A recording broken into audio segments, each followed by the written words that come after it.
erfolgt ist.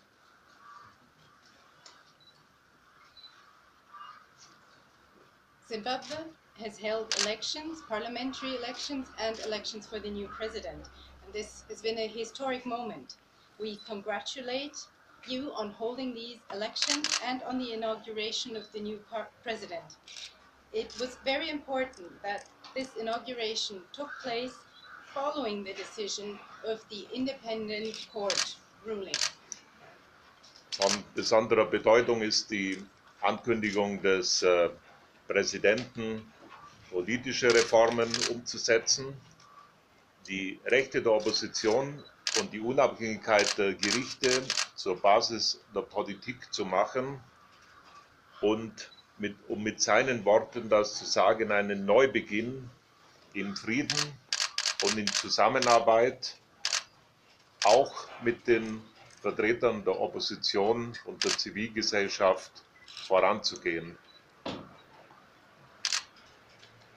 Now it is especially important that the President announced that he would implement political reforms and that the rights of the opposition and the independence of the courts would be upheld and that would be the basis of his policy making. To put it in his words, he spoke about a new beginning, a new start, which would have to take place in peace and with cooperation, including the opposition and civil society, to take the country forward.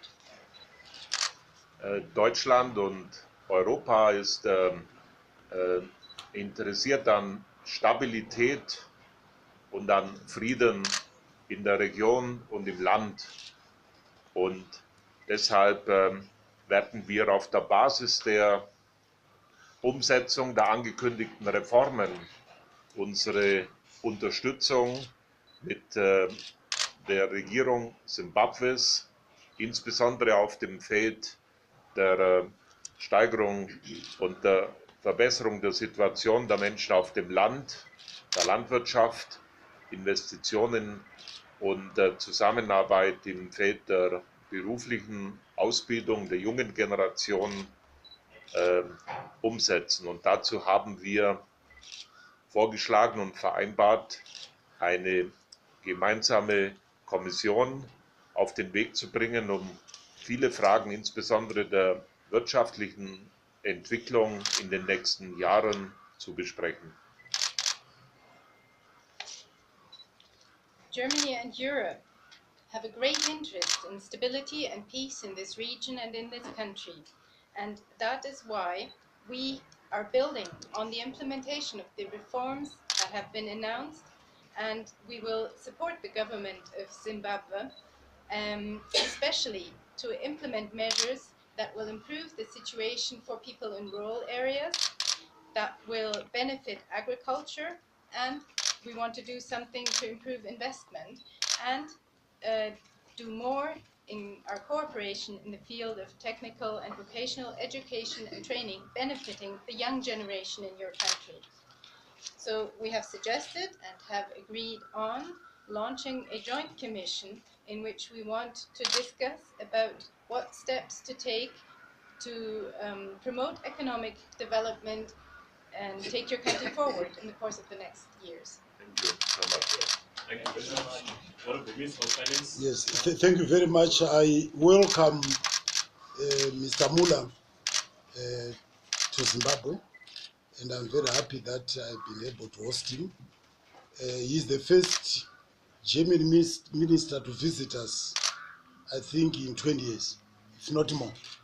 So this visit is very significant in building bridges between Zimbabwe and Germany. We have had a very fruitful discussion, very wide-ranging, touching on a lot of issues, our debt to Germany, our global debt, and what needs to be done to resolve those issues. We have also discussed about re-engagement, the need to deepen re-engagement, and we agreed that we should intensify re-engagement. We also discussed about the need for Zimbabwe to create a cadre who can create jobs. In other words, we want to expand and cooperate in the area of vocational training colleges. We also discussed the issue about lines of credit. Germany used to be the major source of our lines of credit until the sanctions were imposed. And this is a matter we also have discussed with a view to seeing that we can revisit the issue.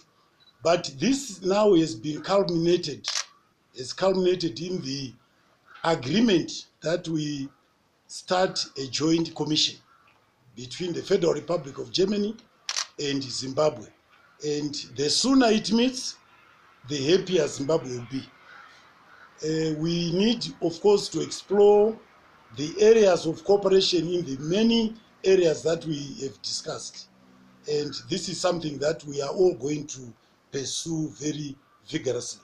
So all in all, I'm very happy with the first step that Germany has taken to build bridges between our respective countries. Mr. Minister, thank you very much. Thank you so much.